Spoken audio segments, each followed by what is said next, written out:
Watercolor painting looks effortless when done well, but if you've ever tried it, you know it can feel unpredictable. Paint spreads, colors blend on their own, and mistakes seem hard to fix.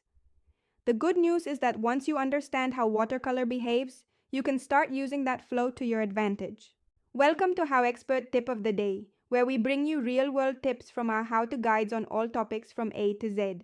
If you want to learn even more in-depth strategies, examples, and techniques on this topic, check out HowExpert Guide to Watercoloring, available at Amazon, Audible, Barnes & Noble, Google, Kobo, Apple, Spotify, and all major bookstores as an ebook, paperback, hardback, and audiobook. Watercoloring is unique because it combines control and spontaneity. Instead of forcing every detail, you learn to guide the paint and let the medium do some of the work. Whether you're painting landscapes, florals, or abstract designs, these step-by-step principles will help you build confidence and improve your results. Step number 1. Start with the right materials. Watercolor paper is just as important as the paint itself. Use thicker paper designed for watercolor so it can handle water without warping. Choose a basic set of paints and a few brushes with good points. You don't need a large collection to begin. Just reliable tools that respond well to water and pigment. Step number 2. Learn how water affects paint. Water controls everything in watercolor. More water creates lighter, more transparent washes, while less water produces stronger, more defined color. Practice creating gradients by slowly adding water or pigment. Understanding this balance helps you predict how your paint will behave on the page. Step number 3. Use light layers instead of heavy paint. Unlike other mediums, watercolor works best when built up in layers. Start with light washes and gradually add darker tones. This layering process creates depth without making your painting look muddy. Patience is key. Let each layer dry before adding the next. Step number 4. Control edges and blending watercolor allows for both soft and sharp edges. A wet brush on wet paper creates smooth blends, while a dry brush on dry paper produces crisp lines.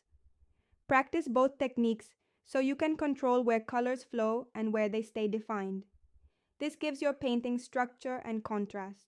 Step number 5. Plan your highlights in advance. Since watercolor is transparent, the white of the paper often acts as your brightest highlight. That means you need to plan ahead and leave certain areas unpainted. Whether it's the reflection on water, light on a petal, or shine on an object, preserving these highlights adds realism and brightness. Step number 6. Embrace imperfections. Watercolor has a mind of its own, and that's part of its charm. Unexpected blooms, textures, and blends can actually enhance your work. Instead of trying to control every detail, learn to work with what happens on the paper. Some of the most beautiful effects come from letting go of perfection. Step number 7. Add details at the end.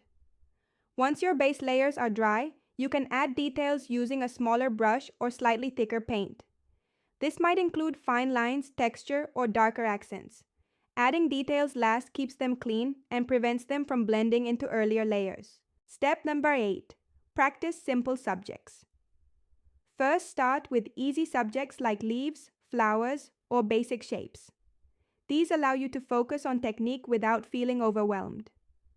As you gain confidence, move on to more complex scenes like landscapes or still life compositions. Step number 9. Keep a consistent practice routine. Watercolor improves with repetition. Even short daily sessions help you understand how paint behaves. Over time, you'll develop better control, stronger color choices, and a more confident style. Example. Section. A simple watercolor exercise. Start by painting a basic leaf.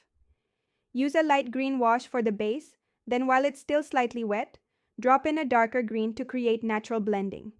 Let it dry, then add a few fine lines for veins. This simple exercise teaches layering, blending, and detail control all at once.